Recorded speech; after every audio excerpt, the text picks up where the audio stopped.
Doctor یا engineer صرف ایک گھر کو سنبھال سکتے ہیں، IPS لیکچرر، وکیل، انسپکٹر پوری قوم کی خدمت کر سکتے ہیں۔ حافظ عبدالسلام صدر اردو اکیڈمی جدہ کا خواجہ شوق ہال میں خطاب اور اساتذہ اور بچوں میں اسناد اور شال پوشی و مومنٹوں کی تقسیم کی گئی۔ آج کے بچے ڈاکٹر یا انجینئر بن رہے ہیں، یہ صرف ایک گھر کو سنبھال سکتے ہیں۔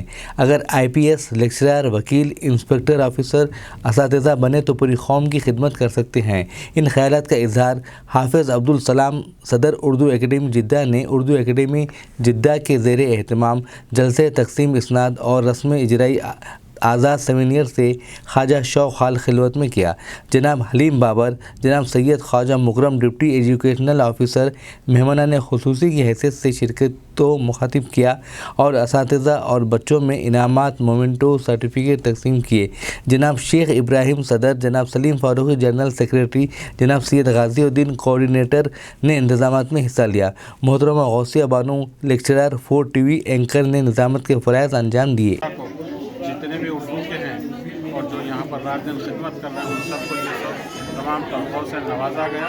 الحمدللہ میں ان سب کا بے حد شکریہ ادا کرتا ہوں، اور جتنے بھی اساتذہ ہیں میں ان سے پھر ادباً گزارش کرتا ہوں کہ آئندہ آنے والی نسلوں کو جتنا ہو سکے اردو میں ان کو مواد پیش کریں، اور ان کی آنے والی نسلوں کو بھی اردو میں جتنا بھی ہو سکے ان کے تمام مضامین اور تمام کتابیں وغیرہ سب اردو میں پیش کریں۔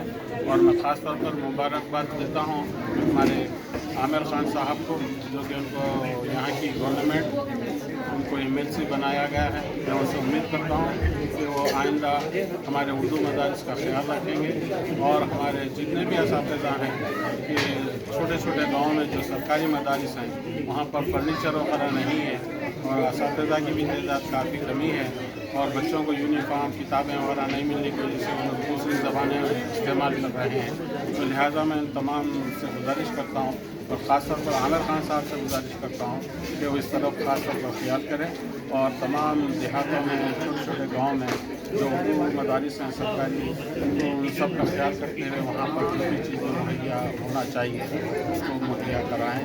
میں آپ سے ادباً گزارش کرتا ہوں صاحب، اللہ تعالیٰ آپ کو بات کریں۔ یہ پروگرام آپ کتنے سال میں کرتے تھے؟ 3 سال میں، 4 سال میں؟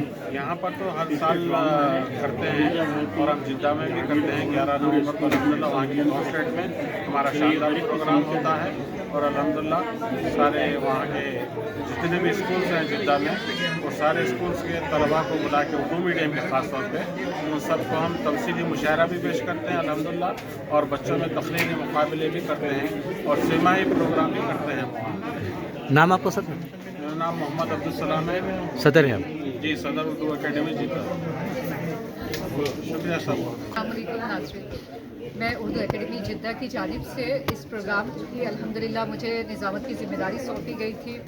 یہاں پر شیخ عبدالسلام صاحب اور شیخ ابراہیم صاحب، سلیم فاروقی صاحب اور بہت معزز مہمانان موجود تھے۔ غازی الدین صاحب اس پروگرام کے کوآرڈینیٹر رہے، اور اس پروگرام کی یہ خاص بات رہی کہ یہاں پہ طلباء اور اساتذہ کو ایوارڈ دیا گیا، اور یہ ایسا کام ہے جس کو میں سمجھتی ہوں کہ اردو کا جو پیڑ ہے، اردو کا جو درخت ہے، اس کی جڑوں کو سینچا گیا ہے، اس کی جڑوں کو اس طرح سیرابی کی گئی ہے کہ وہاں سے ہمیں بہت نئے برگ و بار کی امید ہے، وہاں پر نئے خوشے، نئے پھول نمودار ہوں گے۔